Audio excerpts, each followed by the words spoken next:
The last key, the key turned in the lock at 3:17 a.m., but Elias hadn't touched the door. The apartment was empty, and the only key he owned was buried in his sister's coffin. He stood in the hallway, bare feet numb against the cold linoleum, breath trapped in his chest. Rain hissed in the vents like static. The building was silent, too silent. No footsteps above, no TV through the walls, not even the hum of the refrigerator from next door. Just the slow drip of a leak somewhere deep in the pipes. He hadn't meant to come back. The eviction notice had been taped to the door 3 weeks ago, but the bank froze his account. His friend's couch smelled of mildew, and the shelter turned him away after curfew. So he'd climbed the fire escape, pried open the rusted window in the bathroom, and dropped into the dark. Now, the front door, locked from the inside, had just clicked open on its own. He hadn't turned the knob. The door swung inward an inch.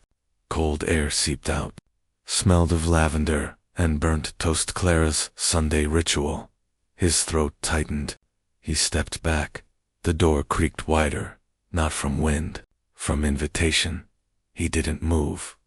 From inside, the soft shuffle of slippers on wood. His pulse hammered. He knew that sound, knew the exact rhythm. Left, right, pause, left. Her arthritic gait. Clara? He whispered. Silence, then a sigh. Wet, tired. He backed toward the stairs. The door slammed shut. He flinched, turned the knob. Locked. Again. He leaned his forehead against the wood. Cold, real. Go away, he said. I didn't mean to leave you. The lock clicked. The door opened. He didn't enter. He couldn't. But the apartment. It pulled. He stepped inside. The lights were off. Streetlight bled through the blinds, striping the floor in pale gold. Everything was as he'd left it. Couch askew, dishes in the sink, her slippers by the bed. But the air, thick, humid, like breath held too long. He walked to the kitchen. Needed water. Needed proof he was awake. The faucet dripped. Plink. He turned it off. It kept dripping. Plink, plink. He grabbed a glass, held it under the tap. The drops fell but, curved away from the glass, landed on the counter. Vanished. He stared, hands trembling. From the bedroom a soft cough. Dry, rasping. He froze. She'd coughed like that the night she died, alone, lights off. He walked to the bedroom door. Closed. He pushed it open. The bed was made. Too neatly. On the pillow a single hairpin. Hers. He reached for it. His fingers passed through. He jerked back, stumbled into the wall. The light switch clicked under his palm. He flicked it.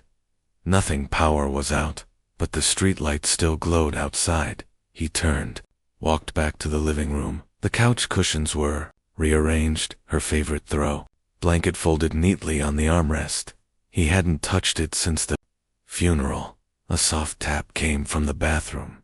Then, another. Tap, tap, tap, like fingernails on wood. He backed away, heart hammering. The bathroom door closed when he came. Home stood ajar. He nudged it open with his foot. The mirror above the sink reflected nothing but darkness behind him. But the sink? The sink was full of water. Clear, still. He hadn't run the tap.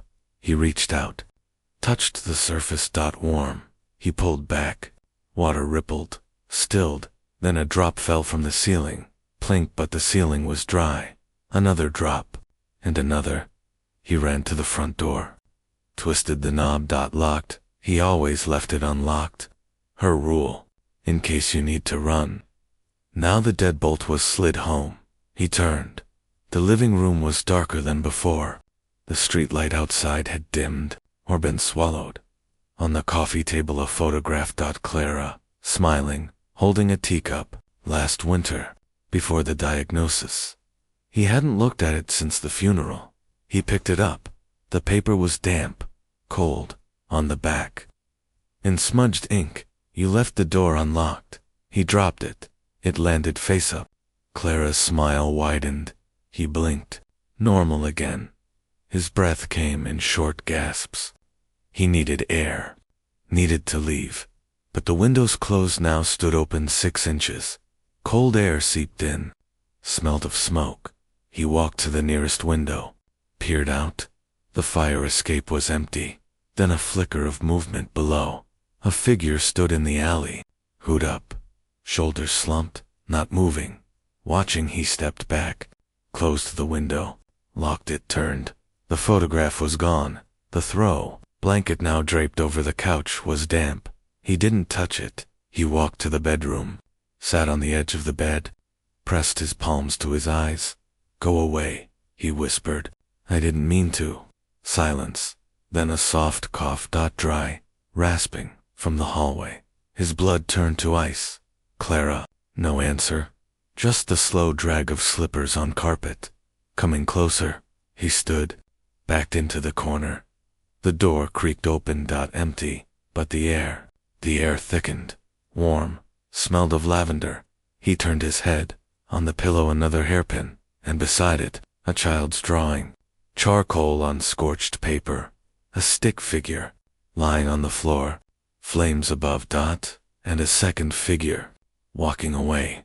Him, he reached for it. The paper crumbled to dust in his hands.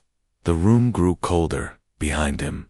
The closet door opened, slowly, smoothly. He didn't turn. He knew what was inside. Clara's winter coat, still hanging, still smelling of smoke.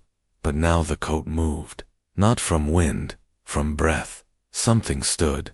Inside it, wearing it. He closed his eyes. Stay, he whispered.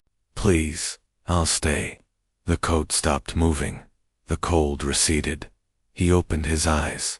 The room was empty, but the bed now held 2 impressions. He walked to the kitchen, sat at the table. The chair faced the hallway.